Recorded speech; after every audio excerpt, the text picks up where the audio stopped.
শিকার হতে পারি, দুনিয়াবি বালা মুসিবত আমাকে পেয়ে বসতে পারে। এই জন্য যারা নামাজ পড়বে, নামাজ পড়া মানেই হলো আল্লাহ পাক কুদরতের ফেরেশতা দিয়ে ওই বান্দাকে হেফাজত করবে। বলি আলহামদুলিল্লাহ, আলহামদুলিল্লাহ। আল্লাহর ঘরে মেহমান বৃন্দ, আল্লাহ পাকের এক আজীব সৃষ্টি, আল্লাহ পাকের এক আজিম নেয়ামত।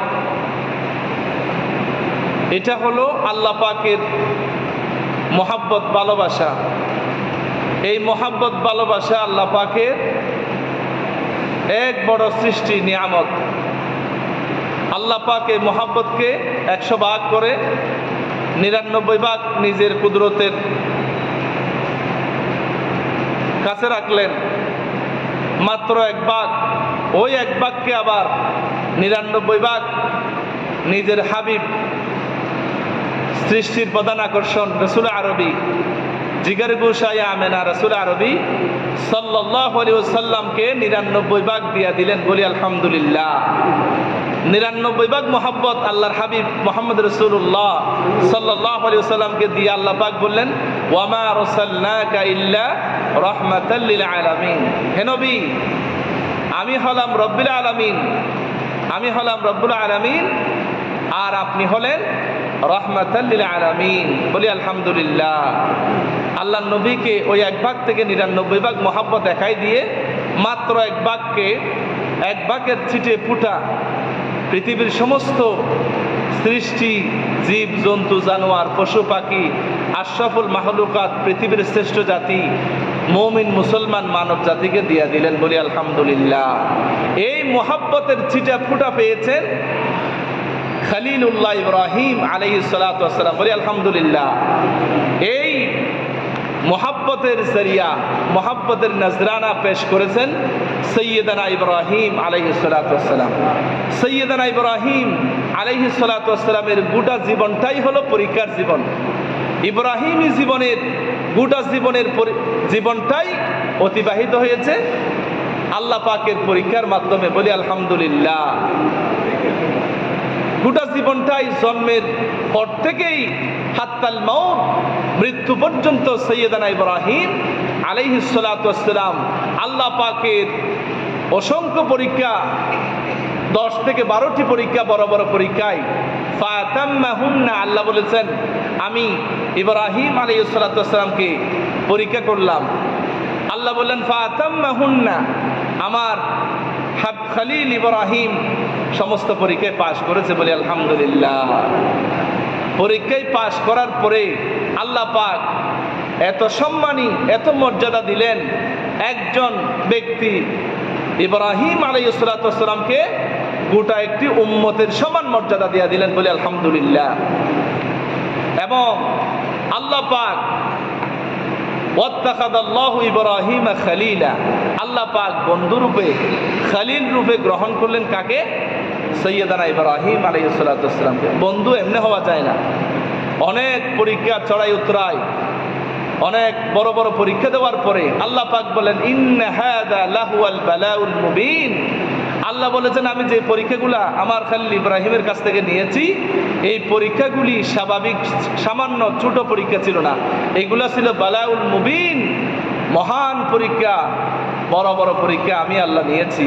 প্রত্যেকটি পরীক্ষায় ইব্রাহিম কোনো কথা বলেন নাই, আমার কাছে তাওয়াক্কুল পরিপূর্ণ, আমার উপরে ভরসা রেখে পরীক্ষায় মিয়াফিল মিয়া 100 to 100 পাশ করেছে। বলি আলহামদুলিল্লাহ।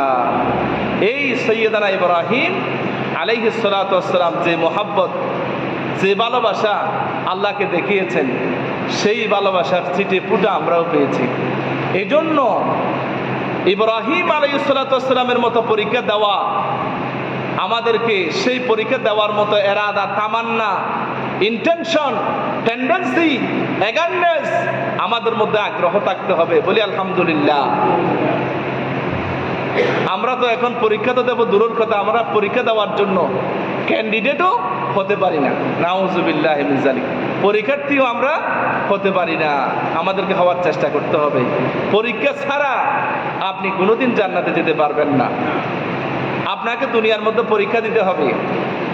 এই জন্য নবী করিম সাল্লাল্লাহু আলাইহি ওয়াসাল্লাম বলেন আশাদ্দু বালায়াল আম্বিয়া ইবতালার রাজুলু আলা হাসাবি দীনিহি, যার দিনদারি ইমানদারি, যার ইমান তাকওয়া তাওয়াক্কুল যার যত বড় হবে তত বড় তার উপর পরীক্ষা করানো হবে। বলি আলহামদুলিল্লাহ। হযরত ইব্রাহিমের গোটা পরিবার পরীক্ষা দিলেন। হযরত ইব্রাহিম আলাইহিস সালাম পরীক্ষা দিলেন, স্ত্রী হাজরা পরীক্ষা দিলেন, সন্তান ইসমাঈল আলাইহিস সালাম পরীক্ষা দিলেন, হযরত সারা প্রথম স্ত্রী পরীক্ষা দিলেন। আল্লাহু আকবার। সবাই পরীক্ষার মধ্যে পাশ করলেন। এই জন্য আমাদেরকে ইব্রাহিমের সন্তান যারা, এই ইব্রাহিমের সন্তানদেরকে আল্লাহ পাক বললেন, আল্লাহ রাব্বুল আলামিন বলেন, ইন্নাল্লাহা ইশতারা মিনাল মুমিনিনা আনফুসাহুম ওয়া আমওয়ালাহুম বিআন্না লাহুমুল জান্নাহ। আল্লাহ পাক বলেন ইশতারা ফেলে মাজি সিগা ব্যবহার করেন। আল্লাহ রাব্বুল আলামিন বললেন, নিশ্চয় আমি আল্লাহ মুমিনদের জান এবং মালকে কিনে নিয়েছি জান্নাতের বিনিময়ে।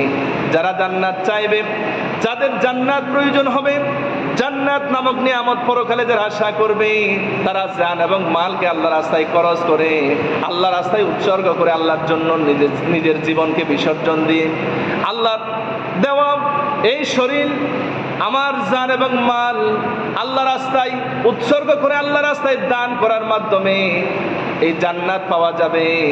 এই যে আমাদের একজন এমপি সাহেব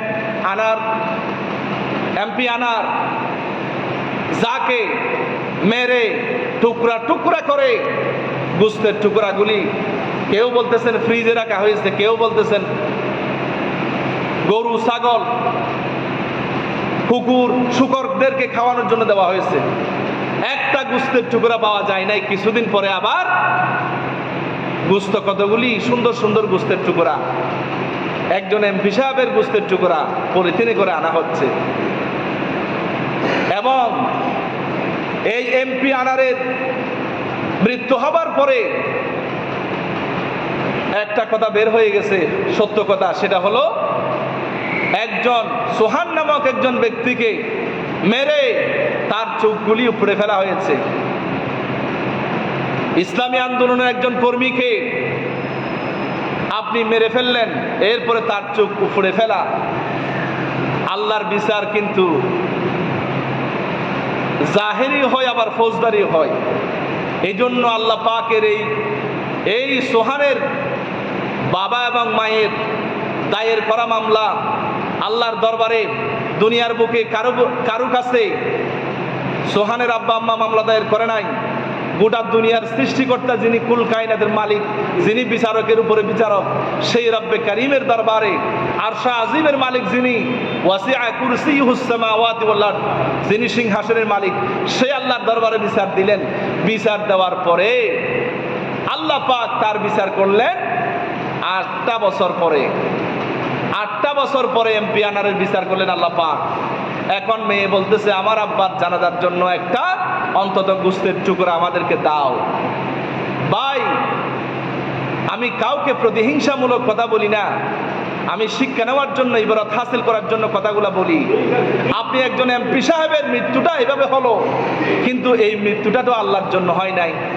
এই মৃত্যুটা যদি লিওয়াজিহিল্লাহ, ফর দ্য স্যাটিসফ্যাকশন অফ আল্লাহ সুবহানাহু ওয়া তাআলা, লিরাদাতিল্লাহ, আল্লাহকে খুশি করার জন্য যদি আজকে এমপি সাহেব, মন্ত্রী সাহেবের মৃত্যু যদি হতো, তাহলে আপনি মরার সাথে সাথে, আপনার 2 চোখ বন্ধ হওয়ার সাথে সাথে আপনি জান্নাত নিজের দুনিয়ায় থাকতে সচক্ষে দেখতে পেতেন। বলি আলহামদুলিল্লাহ। এই জন্য সম্মানিত হাজিরিন, আমাদের এই রকম মৃত্যু আমরা চাই না। হযরত ওমর বলতেন, আল্লাহুম্মা রযুকনি শাহাদাতান ফি সাবিলিক ওয়াজআল মাউতি ফি বালাদি রাসূলিক। আয় আল্লাহ, আমাকে শাহাদাতের মৃত্যু দাও এবং তোমার শহর মক্কা মদিনার মধ্যে আমাদেরকে মৃত্যু দাও, এবং শাহাদাতের মৃত্যু আমাদেরকে নসিব করো। এই শাহাদাতের তামান্না, এই শরীরের মায়া, জীবনের মায়া, এই দুনিয়ার মায়া যারা পরিত্যাগ করে, আল্লাহকে খুশি করার জন্য যারা, আল্লাহকে ভালোবেসে যারা নিজের জান এবং মালকে কুরবানি করার জন্য, ইব্রাহিমের সন্তানেরা যখন এই রকম তামান্না নিয়ে যখন দুনিয়ায় বসবাস করবে, তারা যদি এই দুনিয়ার বুকে যদি তাদের যদি কোনো শত্রুর কাছে কোনো বেঈমান মুনাফিক কাফেরের হাতেও যদি মৃত্যু হয়, আল্লাহ পাক তাকে শহীদের মর্যাদা দিয়ে জান্নাতবাসী করে দিবেন পরকালে। বলি আলহামদুলিল্লাহ। এজন্য ইব্রাহিমের জীবনীর ওয়াজ শুনে যদি আপনি ইহাসে বুলা ওয়াহাসে নিকলা, আমি এদিক দিয়ে ঢুকাইলাম ডান কান দিয়া, বাম কান দিয়া যদি বের করে দিলাম, তাহলে এই ওয়াজের মাধ্যমে দুনিয়ার বুকে কোনো ফায়দা হবে না। যদি আপনি ইব্রাহিমের সন্তান হিসেবে, ইব্রাহিমের পক্ষে নিজের পিতাও ছিল না, নিজের মাও ছিল না, কেউ ছিল না, জাতি গোষ্ঠী ধর্ম বর্ণ নির্বিশেষে সবাই ইব্রাহিম আলাইহিস সালাতু ওয়াস সালামের বিরোধিতা করেছে, হযরত ইব্রাহিমের সাথে ষড়যন্ত্র করেছে। এই ইব্রাহিমের জীবন যদি আমরা পেতে চাই, ইব্রাহিমের সন্তানরা যারা, ইব্রাহিমের প্রকৃত সন্তান যারা যদি সন্তান হতে চান, তাহলে অবশ্যই আমাদেরকে ইব্রাহিম আলাইহিস সালাতু ওয়াস সালামের মতো পরীক্ষা দেওয়ার জন্য হর হামেশা ইস্তেআদাত প্রস্তুতি গ্রহণ করতে হবে। বলি আলহামদুলিল্লাহ।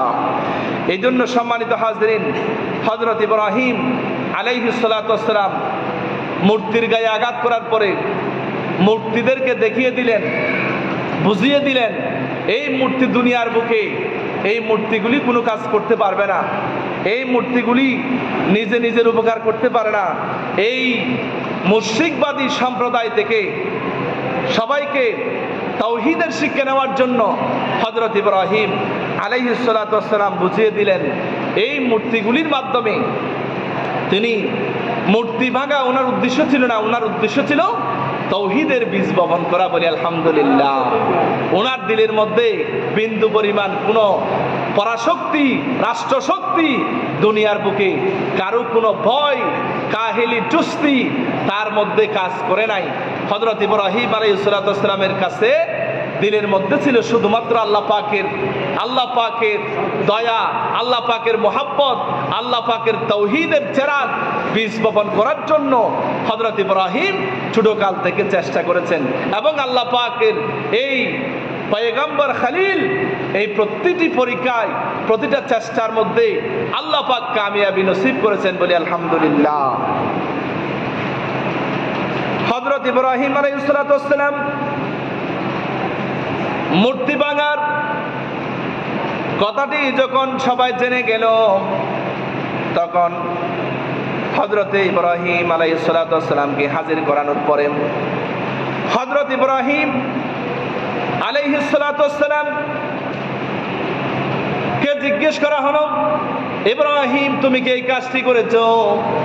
হযরত ইব্রাহিম বললেন, বড়টাকে জিজ্ঞেস করো, কারণ মূর্তির মধ্যে যেটা বড় সেটার প্রতি সবাই সেটার পূজা বেশি করে, বিদায় তোমার বড় মূর্তিটাকে জিজ্ঞেস করো।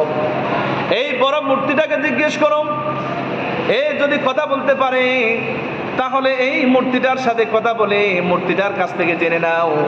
তখন এই মূর্তি সম্পর্কে তারা কি কথা বলেছিল, আল্লাহ রাব্বুল আলামিন প্রতিটা কথা, মুশরিকদের কথাগুলি আল্লাহ পাক কোরআনের মধ্যে কোট করে দিয়েছেন। আল্লাহ পাক বলেন, ক্বাদ আলিমতা মা হাউলাই ইয়াতিকুন। ও ইব্রাহিম, তুমি তো জানো আমাদের সাথে ঠাট্টা মস্করা কেন করো? এই মূর্তিগুলি তো লা ইয়ান্তাকিউ, তারা তো কথা বলতে পারে না, তারা কথা বলার কোনো শক্তি নাই। এরপরে হযরত ইব্রাহিম বললেন, ক্বালা আতা'বুদুনা মিন দুনিল্লাহি মা লা ইয়ানফা'ুকুম শাইআন ওয়া লা ইয়াদুররুকুম। যারা তোমাদের উপকার করতে পারে না, ক্ষতি করতে পারে না, কল্যাণ করতে পারে না। আতা'বুদুনা মিন দুনিল্লাহ, তাহলে আল্লাহ ছাড়া কেন তাদের পূজা করো, তাদের গোলামি করো বলো? হযরত ইব্রাহিম আলাইহিস সালাতু ওয়াস সালাম তাদের ব্যাপারে আফসোস করে বললেন, আল্লাহ পাক বলেন সূরা আম্বিয়ার 67 নম্বর আয়াতে বলেন, উফিল লাকুম ওয়া লিমা তা'বুদুনা মিন দুনিল্লাহি আফালা তা'কিলুন।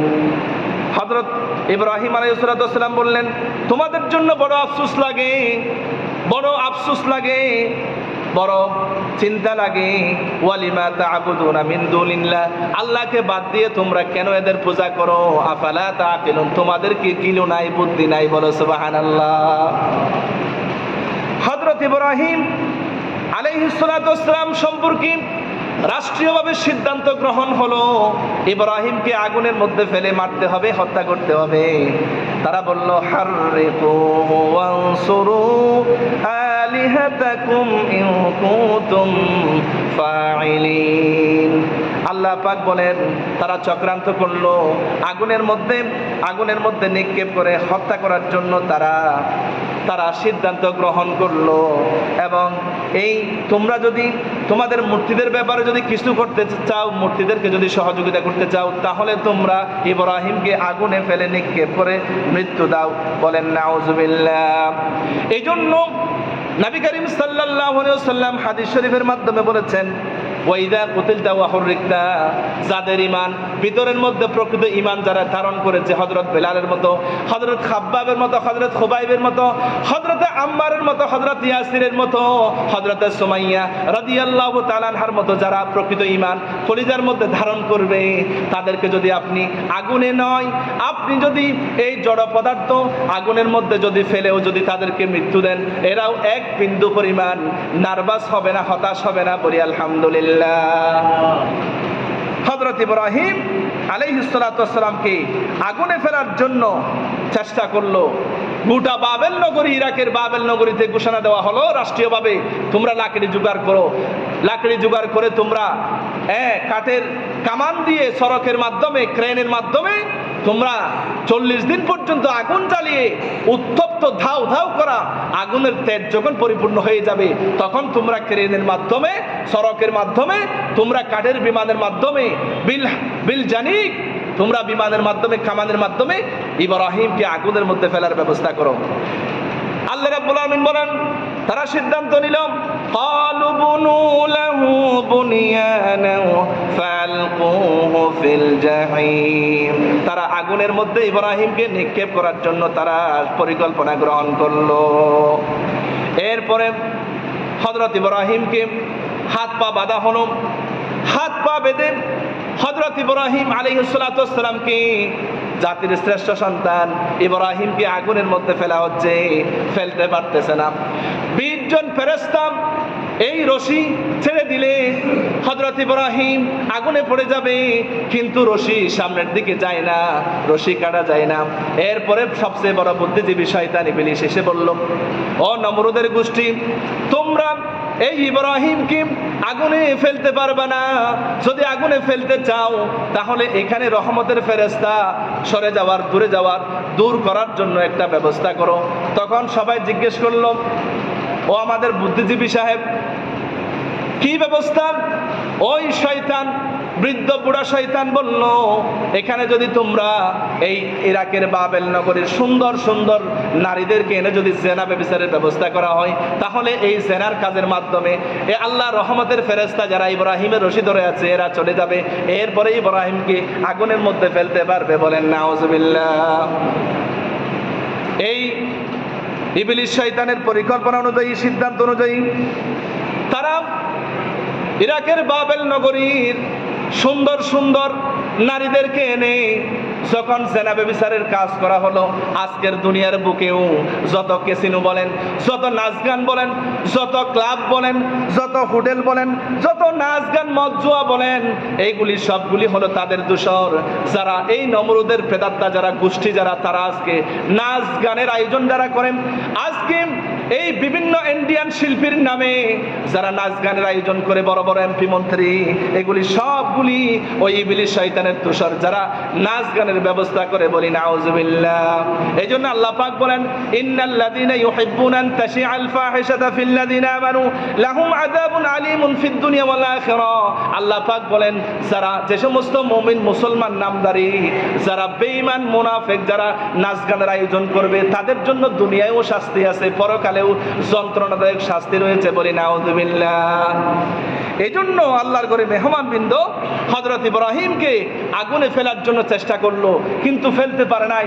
যখন তারা জেনার ব্যবস্থা করলো, তারা মহিলাদেরকে জেনা ব্যভিচারের মাধ্যমে ব্যবহার করে, তাদের সাথে অবৈধ কাজ করে তাদেরকে একটা দাগ দেওয়া হয়েছিল।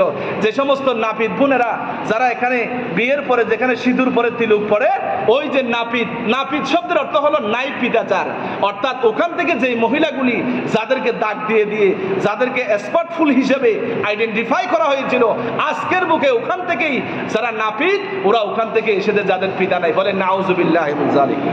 এই জেনা ব্যভিচারের মাধ্যমে যখন ফেরেশতারা যখন সরে গেল, সৈয়দনা ইব্রাহিম আলাইহিস সালাতু ওয়াস সালামকে আগুনে ফেলার ব্যবস্থা যখন করলো, আগুনে যখন পড়ে যাচ্ছে, আগুনে পড়ার পরে আগুনে যখন পড়ে যাচ্ছে, তখন হযরতে জিবরাইল এসে বলতেছে আলাকা হাজাতুন। জিবরাইল এসে বলতেছে 600 ডানা নূরের ডানা নিয়ে বলতেছে, ইব্রাহিম আলাকা হাজাতুন, do you have need any help, তোমার কি কোনো সাহায্য লাগবে? তখন হযরত ইব্রাহিম বললেন হাজাতুন ইলাইকা আম ইলাল্লাহ, আমি সাহায্য চাইবো তোমার কাছে না আল্লাহর কাছে? হযরত ইব্রাহিম আগুনের ভিতরে পড়ে গেছেন, জিবরাইল এসে বলতেছে আলাকা হাজাতুন, আপনার কি কোনো সাহায্য লাগবে? তখন হযরত ইব্রাহিম বলতেছেন সাহায্য তোমার কাছে চাইবো নাকি আল্লাহর কাছে চাইবো? তখন সাইয়্যিদানা ইব্রাহিম বললেন জিবরাইল শোনো, আমি তোমার কাছে সাহায্য চাইবো না, কারণ আমি যে আল্লাহর জন্য আগুনে ফুটতেছি, আমার সে আল্লাহ কোনোদিন অন্ধ নয়। আমার আল্লাহ যদি আমাকে চোখে দেখে থাকেন, আমার আল্লাহর যদি ইচ্ছে হয়, আর্য হয়, তামান্না হয়, আমি খলিলকে এই আগুন থেকে রক্ষা করবে, না হয় আল্লাহর যদি এরাদা হয়, আল্লাহর যদি ইচ্ছে হয়, আমি ইব্রাহিমকে আগুনে পুড়ে মারবে, এতে আমার কোনো আফসোসের বিষয় নাই। বলেন আলহামদুলিল্লাহ। আল্লামা ইকবাল সুন্দর করে কথাটি বলেছেন, পারস্যের বিখ্যাত কবি, পাশ্চাত্যের কবি আল্লামা ইকবাল বলেন আজ भी हो जो इब्राहिम का इमा पैदा आग कर सकती है एक अंदाज गुलिस्ता पैदा। আল্লামা ইকবাল বলেন যদি আজও যদি সেই সাইয়্যিদানা ইব্রাহিম আলাইহিস সালাতু ওয়াস সালামের ঈমান যদি আজকে আমাদের কাছে থাকে, তাহলে আমরা যদি সেই রকম ইব্রাহিমের মতো যদি বিপদে পড়ে যাই, ওই আল্লাহ পাক হযরত ইব্রাহিমের মতো আমাদেরকেও বিপদ থেকে উদ্ধার করবে না। বলি আলহামদুলিল্লাহ। এটাই হলো ঈমান, আল্লাহর প্রতি তাওয়াক্কুল, পরিপূর্ণ বিশ্বাস। আপনি যদি দুনিয়ার বুকে যদি মানুষদেরকে ভয় করেন, আপনি জীব জন্তু জানোয়ার, আপনি বড় নেতা, আপনি দুনিয়ার বুকে যদি আপনি মানুষদেরকে ভয় করেন, তাহলে আপনি পরিপূর্ণ ইমানদার হতে পারবেন না, মুকাম্মেল ইমানদার হতে পারবেন না। আপনি নাকেস ইমানদার, আপনি নাকেসে ইমান বিদায় আপনি দুনিয়ার বুকে ভয় করবেন। একমাত্র ভয় করতে হবে, তিনি হলেন আমার আল্লাহ। এই জন্য নবী করিম সাল্লাল্লাহু আলাইহি ওয়াসাল্লাম বুখারী শরীফের মাধ্যমে বলেছেন, হযরত ইব্রাহিম যখন আগুনের মধ্যে পড়ে গেছেন, পড়ার পরে আল্লাহ পাকের শুকরিয়া আদায় করলেন, হাসবুনাল্লাহু ওয়া নি'মাল ওয়াকিল নি'মাল মাওলা ওয়া নি'মান নাসির সুবহান কুদ্দুসুন রাব্বুনা ওয়া রাব্বুল মালাইকাতু ওয়ার রূহ। এভাবে করে আল্লাহ পাকের শুকরিয়া আদায় করতেছেন, আল্লাহ পাকের জিকির করতেছেন। এইখানে রশি টানার সময় নিজের পিতা আজর বলতেছে, এই আমার সন্তান আমাদের দেব দেবীর বিরোধিতা করেছে, সুতরাং সে আমারও শত্রু। নিজের পিতা সন্তানকে আগুনে ধরে, রশি ধরে নিজের সন্তানকে আগুনে ফেলেছে। বলি নাউজুবিল্লাহ। এই সাইয়্যিদানা ইব্রাহিম আলাইহিস সালাতু ওয়াস সালাম আগুনের মধ্যে বসে আছেন। এখন সেই আজরের চোখের পর্দা আল্লাহ পাক সরাই দিলেন। পিতা আজর দেখতেছে আমার ছেলে ইব্রাহিম ওই অগ্নিকুণ্ডের ভিতরে আগুনের মধ্যে বসে আছে, জান্নাতের নাজ ও নিয়ামত বক্ষণ করতেছে এবং সুন্দর জান্নাতি পোশাক পরে ইব্রাহিম অগ্নিকুণ্ডের ভিতরে ফুল বাগানে বসে আছে। বলেন আলহামদুলিল্লাহ। মুফাসসিরিনে কেরাম বলতেছেন হযরত ইব্রাহিম অগ্নিকুণ্ডের ভিতরে অন্তত 40 দিন পর্যন্ত ছিলেন। হযরত ইব্রাহিম 40 দিন পর্যন্ত আগুনে ছিলেন, না খেয়ে কি শুকনা হয়ে গেছে? না। হযরত ইব্রাহিমের জন্য হযরত ইব্রাহিমের পোশাক, হযরত ইব্রাহিমের হাত বাঁধা সমস্ত কিছু পড়ে গেছে, কিন্তু হযরত ইব্রাহিম আলাইহিস সালাতু ওয়াস সালাম যেই পোশাক পরে বসে আছেন, পোশাকের ব্যবস্থা করলেন। এরপরে জান্নাত থেকে হযরত ইব্রাহিমের জন্য খাবারের ব্যবস্থা করলেন। বলি আলহামদুলিল্লাহ। এখন হযরত ইব্রাহিম আলাইহিস সালাতু ওয়াস সালাম আল্লাহর কাছ থেকে কিন্তু সাহায্য চায় নাই। কেমন ঈমান দেখেন। আমরা তো সামান্য একটা বিপদ হলে বলি আল্লাহ আমাকেই কালি চোখে দেখে কালি বিপদ দেয়, নাউযুবিল্লাহি মিন যালিক। এটা বলবেন না, এটা বলবেন না। যত বড় বিপদ আসুক আলহামদুলিল্লাহ বলবেন। যত বড় বিপদ আসুক আপনি আলহামদুলিল্লাহ যখন বলবেন, আল্লাহ পাক আপনাকে এর চেয়ে বড় নিয়ামত জান্নাতে দান করবেন বলি আলহামদুলিল্লাহ। সম্মানিত হাজিরিন, আল্লাহর ঘরের মেহমানবৃন্দ, হযরত ইব্রাহিম আল্লাহর কাছ থেকে সাহায্য চায় নাই। আল্লাহ পাক হযরত ইব্রাহিমকে আগুনে ফেলার মাধ্যমে, পরীক্ষার মাধ্যমে আল্লাহ পাক সমস্ত ফেরেশতাদেরকে লজ্জা দিলেন বলি আলহামদুলিল্লাহ। সমস্ত ফেরেশতাদেরকে আল্লাহ পাক বললেন, যাও আমার ইব্রাহিমকে আগুনে পোড়াও। ফেরেশতারা পর্যন্ত কান্না করতে করতে অস্থির হয়ে গেছে, পেরেশান হয়ে গেছে। আল্লাহ পাক এবার বললেন, ও আগুন, তুমি যাকে পোড়াবার জন্য তোমাদের মাঝে আছে সে হলো আমার খলিল। আমার খলিলকে খবরদার, আমার খলিলের জন্য তুমি আগুন আরামদায়ক ঠান্ডা হয়ে যাও। বলেন আলহামদুলিল্লাহ। আল্লাহ রাব্বুল আলামিন নোটিশ জারি করলেন, কুলনা ইয়া নারু কুনি বারদাও ওয়া সালামান আলা ইব্রাহিম। আল্লাহ পাক বললেন আমার ইব্রাহিমের জন্য, ও আগুন তুমি আমার ইব্রাহিমের জন্য শুধু ঠান্ডা হলে হবে না, আরামদায়ক হয়ে যাও, এয়ার কন্ডিশন, এয়ার কুলার হয়ে যাও। বলেন আলহামদুলিল্লাহ। মুফাসসিরিনে কেরাম বলেন, এখানে যদি আল্লাহ পাক সাইয়্যিদানা ইব্রাহিম আলাইহিস সালাতু ওয়াস সালামের নাম যদি না নিতেন তাহলে গোটা দুনিয়াটা ফ্রিজ হয়ে যেত। সুবহানাল্লাহ। এইজন্য আল্লাহ পাক নাম ধরে স্পেসিফিক আইডেন্টিফাই করলেন, ইয়া ইব্রাহিম আলা ইব্রাহিম বলে আল্লাহ পাক বললেন, নোটিশ জারি করলেন, শুধু আমার ইব্রাহিমের জন্য ও আগুন তুমি ঠান্ডা নয়, শুধু আরামদায়ক হয়ে যাও। বলেন আলহামদুলিল্লাহ। এরপরে 40 দিন পরে যখন সাইয়্যিদানা ইব্রাহিম আলাইহিস সালাতু ওয়াস সালাম যখন সম্পর্কে আল্লাহ পাক বললেন, আল্লাহ রাব্বুল আলামিন বললেন, আমি আমার খলিল ইব্রাহিম আলাইহিস সালাতু ওয়াস সালামকে 10 মুহররম আগুন থেকে বাঁচিয়ে দিলাম। বলেন আলহামদুলিল্লাহ। আল্লাহ পাক কোরআনের মাধ্যমে বলেন, ফাআনজাহুল্লাহু মিনান নার ইন্না ফি যালিকা লাআয়াতিন লিকাওমিন ইউমিনুন। আল্লাহ পাক বলেন, আমি আমার খলিল ইব্রাহিমকে আগুন থেকে নাজাত দিয়ে দিলাম।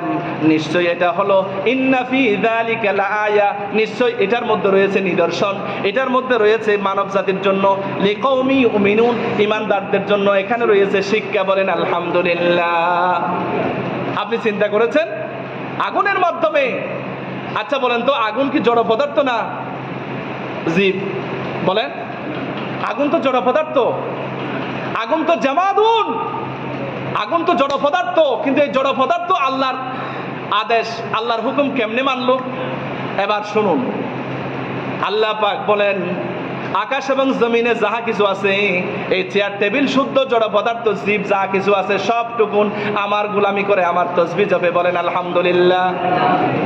আমার কথা নেই, আল্লাহ পাক বলেন, সাব্বাহা লিল্লাহি মা ফিস সামাওয়াতি ওয়া মা ফিল আরদ। আল্লাহ পাক বলেন, আকাশ এবং জমিনে যাহা কিছু আছে, সাব্বাহা ইউসাব্বিহু তাসবিহ, ফেলে মাজি সিবা ব্যবহার করলেন সবাই। আমি আল্লাহর জড় পদার্থ, জীব জন্তু জানোয়ার সৃষ্টি বলতে যাহা কিছু দেখো সমস্ত কিছু আমি আল্লাহর গোলামি করে তাসবিহ জপে। বলেন আলহামদুলিল্লাহ। এজন্য আগুন তার প্রমাণ, এই জড় পদার্থ হওয়ার পরেও আগুন তার খলিল ইব্রাহিমকে পুড়াই নাই। বলেন আলহামদুলিল্লাহ।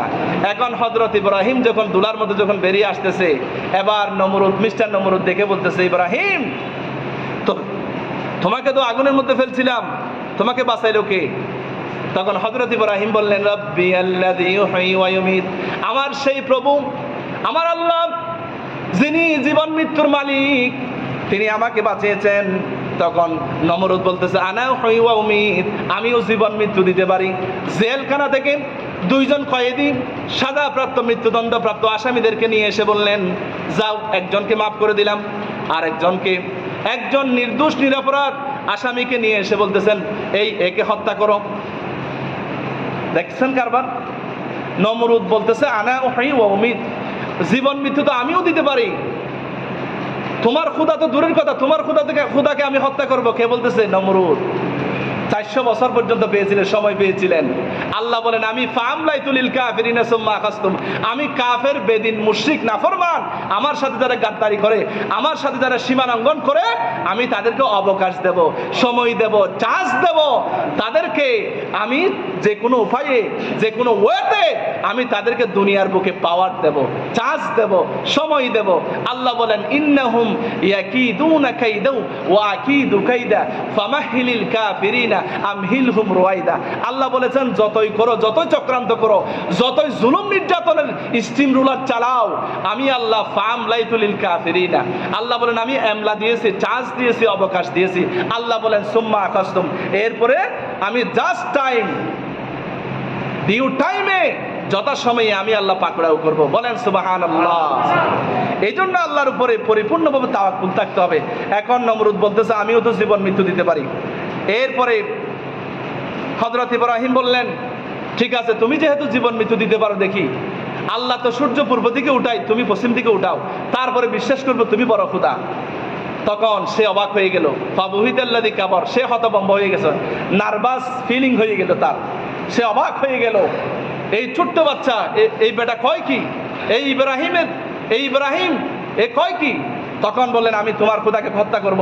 এরপরে তিনি 4টা শকুনের উপর উঠে বর করে আল্লাহকে তীর মারতেছেন। এখন আল্লাহ বলতেছেন জিবরাইল যাও, একটু নমরুদের আশাটা পূর্ণ করো। আমার কাছে আসলে তো কেউ নিরাশ হয় না। অনেকে বলে না, কেউ ফিরে না কালি হাতে বাবা তোমার দরবারে, এগুলো হচ্ছে মুশরিকি শিরকি কথা।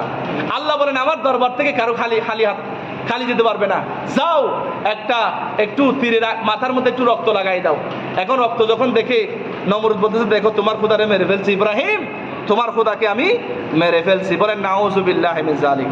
এই জন্য আল্লাহর ঘরে মেহমান বৃন্দ, এই সাইয়্যিদানা ইব্রাহিম আলাইহিস সালাতু ওয়াস সালাম ঈমানের 12টি পরীক্ষার মধ্যে সবচেয়ে বড় পরীক্ষা, এই অগ্নি পরীক্ষা থেকে আল্লাহ পাক ফানজাহুল্লাহু, আল্লাহ পাক নাজাত দিয়ে দিলেন, বলি আলহামদুলিল্লাহ। এখন সাইয়্যিদানা ইব্রাহিম আলাইহিস সালাতু ওয়াস সালাম, তিনি আল্লাহ পাক অর্ডার করলেন, ও আমার খলিল ইব্রাহিম, তোমাকে হিজরত করতে হবে, এমন একটি জায়গায় তোমাকে যেতে হবে যেই জায়গাটি হলো বরকতময়। আল্লাহ পাক বললেন ওয়ানাজ্জাইনাহু ওয়া লূতান ইলাল আরদিল্লাতী বারাকনা ফীহা লিল আলামিন। সাইয়্যিদানা ইব্রাহিম আলাইহিস সালাতু ওয়াস সালাম সম্পর্কে বললেন, আমি ইব্রাহিম এবং ইব্রাহিমের ভাতিজা লূত আলাইহিস সালাতু ওয়াস সালামকে আমি আল্লাহ বিপদ থেকে উদ্ধার করেছি, এবং আমি আল্লাহ তাদেরকে সফর করার জন্য তাদেরকে নির্দেশ দিয়েছি, এমন একটি ভূমিতে যাওয়ার জন্য বলেছি বারাকনা ফীহা লিল আলামিন, বিশ্ববাসীর জন্য যেখানে বরকত রয়েছে আলহামদুলিল্লাহ। সেই বরকতময় জায়গা হলো প্যালেস্টাইন, ফিলিস্তিন। বলেন আলহামদুলিল্লাহ। আজকে এই ফিলিস্তিনের বুকে, এই ফিলিস্তিনে নবী সাইয়্যিদানা ইব্রাহিম আলাইহিস সালাতু ওয়াস সালাম জন্ম নিয়েছেন ইরাকের বেবিলনে, বাবেল নগরীতে, কিন্তু তিনি অবস্থান করেছেন প্যালেস্টাইনে, কিন্তু তিনি আবাদ করেছেন মক্কাতুল মুকাররমার মধ্যে, মসজিদ বানিয়েছেন, আল্লাহর ঘর বানিয়েছেন, বলি আলহামদুলিল্লাহ। সেই ইব্রাহিমের দেশ ফিলিস্তিনের মুসলমানেরা, আহারে ছোট্ট বাচ্চার যে ঈমান, ইসরায়েল বাহিনীর গুলি, স্টেন গান, কামানের সামনে সামান্য একটি কঙ্কর পাথর নিয়ে তার ছোট্ট বাচ্চার যে ঈমান, এই ছোট্ট 16 বছরের মহিলাদের যে ঈমান, এগুলি হলো ইব্রাহিমের সন্তান। বলেন আলহামদুলিল্লাহ। এই ছোট্ট ছেলে মেয়ে যারা মারা গেছে, এদের মধ্যে বিন্দু পরিমাণ এহসাস নাই, ফিলিংস নাই। তারা জানে আমরা মৃত্যুর সাথে সাথে, চোখ দুটি বন্ধ করার সাথে সাথে মৃত্যুর সময় তারা নাক দিয়ে জান্নাতের সুঘ্রাণ পেতে চায়, বলি আলহামদুলিল্লাহ। এই জন্য প্যালেস্টাইনের প্রতিটি মুসলমান এগুলি ইব্রাহিমের সন্তান বিদায়, তাদের মুকাম্মেল ঈমান আছে বিদায় আজকে তারা ইসরায়েলের বিরুদ্ধে যুদ্ধ করতেছে, বলি আলহামদুলিল্লাহ। এখন সাইয়্যিদানা ইব্রাহিম আলাইহিস সালাতু ওয়াস সালাম হিজরত করবেন, ফিলিস্তিনে যাবেন। যাওয়ার সময় তিনি গেলেন শামে। এখন শামের মধ্যে যাওয়ার সময় দেখতেছেন একটা মাঠের মধ্যে সবাই সাজগোজ করে বসে আছে। জিজ্ঞেস করলেন ইব্রাহিম এখানে কি হচ্ছে? তখন বললেন এখানে বাচ্চার মেয়ে আজমানুন নিসা আহসানুন নিসা বাদা হাওয়া আলাইহিস সালাতু ওয়া হিয়া সারা, হযরতে সারা আলাইহিস সালাতু ওয়াস সালাম ছিলেন হযরতে হাওয়া আলাইহিস সালামের পরে সেই যুগের শাম দেশের সবচেয়ে সতী সাধবী, সবচেয়ে সুন্দরী গুণবতী রমণী হলেন হযরতে সারা, অর্থাৎ হযরত ইব্রাহিমের প্রথম স্ত্রী। বলেন না আলহামদুলিল্লাহ। এখন এক সপ্তাহ পর্যন্ত এই রমণী, এই রানী পছন্দ করবে স্বামী, যাকে পছন্দ করবে তাকে বিয়ে করতে হবে। এখন হযরতে ইব্রাহিম আলাইহিস সালাম দেখলেন সমস্ত জামাই, গ্রুপ অফ ইন্ডাস্ট্রিজের সমস্ত জামাইরা এখানে মাঠের মধ্যে দাঁড়িয়ে আছে। হযরত ইব্রাহিম বললেন, আল্লাহ আমিও এখানে দাঁড়াতে পারি কিনা, আমি একা মানুষ, আমার তো বিয়ে শাদী লাগবে। এখন আল্লাহ পাক বললেন, ইব্রাহিম খলিল ওখানে দাঁড়িয়ে যাও। এখন যেদিন দাঁড়ালেন সেদিন রাত্রে হযরতে সারাকে আল্লাহ পাক স্বপ্নে দেখালেন। হযরতে সারা আলাইহিস সালাম তার সিংহাসন থেকে তার বান্ধবীদেরকে বললেন, ও আমার বান্ধবীরা, আমাকে একটু আজকে সবচেয়ে সুন্দর সুন্দর গহনা দিয়ে আমাকে একটু সাজিয়ে দাও। তখন বান্ধবীরা সাজাচ্ছেন এবং বান্ধবীদেরকে বললেন, হযরতে সারা তোমরা আমাকে সাজগোজ করাইতে একটু তাড়াহুড়া করো, কারণ আমি যার জন্য রাত্রে স্বপ্নে দেখেছি আমি সেই ইব্রাহিমকে আমার চোখ দিয়ে আমি নূরে মুহাম্মদী হযরতে মুহাম্মদ মুস্তাফা সাল্লাল্লাহু আলাইহি ওয়াসাল্লামের নূর আমি হযরত ইব্রাহিমের ললাটে কপালের মধ্যে দেখতে পাচ্ছি। বলেন আলহামদুলিল্লাহ। লক্ষ লক্ষ যুবক, হাজার হাজার যুবকের মধ্য থেকে হযরত ইব্রাহিম এক কোণার মধ্যে দাঁড়ালেন। পোশাক খারাপ, জামা ভালো নাই, গরিব মানুষ, কিন্তু পয়গম্বরদের চেহারার মধ্যে একটা নূরের তাজাল্লি থাকে। আরও হযরত মুহাম্মদ মুস্তাফা সাল্লাল্লাহু আলাইহি ওয়াসাল্লাম যে বংশ দিয়ে আসবেন সেই নূর, মুহাম্মদ সাল্লাল্লাহু আলাইহি ওয়াসাল্লামের নূর হযরত ইব্রাহিমের ললাটের মধ্যে দেখে হযরত সারা দৌড়ে গিয়ে বললেন, আনতা ইব্রাহিম, তুমি কি ইব্রাহিম? তখন হযরত ইব্রাহিম বললেন, না ইব্রাহিম। তখন হযরত সারা বললেন, ইয়া ইব্রাহিম, আমি আপনার জন্য আমি গত রাত্রে, আজকে বিগত 7টা দিন আমি অপেক্ষা করেছি এখানে। তখন নূরে মুহাম্মদী হযরত ইব্রাহিম আলাইহিস সালাতু ওয়াস সালামকে দেখে বিয়ে করলেন। বিয়ে করার পরে হযরত সারাকে নিয়ে আল্লাহর নবী হযরত সারাকে নিয়ে গেলেন ফিলিস্তিনে। ওখানে দুর্ভিক্ষ হলো, ওখান থেকে গেলেন আবার মিশরে। অনেক লম্বা ঘটনা, এগুলো আমি বলবো, এখন একটা 22 হয়ে গেছে। সম্মানিত হাজিরিন, আল্লাহর ঘরে মেহমান বৃন্দ, সুতরাং ইব্রাহিম আলাইহিস সালাতু ওয়াস সালামের গোটা জিন্দেগি হলো পরীক্ষার জীবন। এই দুনিয়ার মধ্যে আপনি আমাকে পরীক্ষা দিতে হবে। এই দুনিয়াটা হলো আর দুনিয়া সিজনুল মুমিন, এই দুনিয়াটা হলো মুমিনদের জন্য জেলখানা আর ওয়াজান্নাতুল কাফের। যারা মুশরিক বেদিন, যারা মজুসি মলউন মগদুব, যারা আল্লাহ নাফরমানি করে, যারা নাস্তিক মুরতাদ, আল্লাহ মানে না রসুল মানে না, যারা দুনিয়ার মধ্যে গাদ্দারি করে, সীমা লঙ্ঘন করে, তাদের জন্য দুনিয়া হলো জান্নাত। তাদের ব্যাংক ব্যালেন্স, টাকা পয়সা, দুনিয়ার মধ্যে নাজ ও নিয়ামতের অভাব নাই। তবে ওই দুনিয়ার মধ্যে মরার সাথে সাথে আল্লাহ বলবেন, আলিয়াউমা নানসাকুম, আজকে আমি তোমাদেরকে বলে গেলাম। একমাত্র মুমিন মুসলমান যারা, তারাই হবে ওই দিন। ওই দিন কিয়ামতের রাজা বাদশাহ দুলা হবে, জান্নাতের মেহমান হবে ওই সমস্ত সন্তানেরা, হযরত ইব্রাহিমের সন্তান যারা দুনিয়ার বুকে যারা জীবন যাপন করেছেন, পরকাল ভিত্তিক জীবন যাপন করেছেন, দুনিয়াকে প্রাধান্য দেয় নাই, দুনিয়াকে লাথি মেরে যারা আল্লাহ পাকের গোলামি করেছে। আমাদের সবাইকে, যারা আমরা আল্লাহর ঘর মসজিদে হাজির হয়েছি, আমাদের সবাইকে ইব্রাহিম আলাইহিস সালাতু ওয়াস সালামের প্রকৃত সন্তান হওয়ার তৌফিক দান করুক, আমিন। আল্লাহ পাক আমাদের সবাইকে বোঝার তৌফিক দান করুক, আমিন। হাদা মা ইনদি ওয়াল ইলমু ইনদাল্লাহ। ওয়াসসালামু আলাইকুম ওয়া রাহমাতুল্লাহ। যারা সারকা সুন্নাত মুআক্কাদা পড়েন নাই,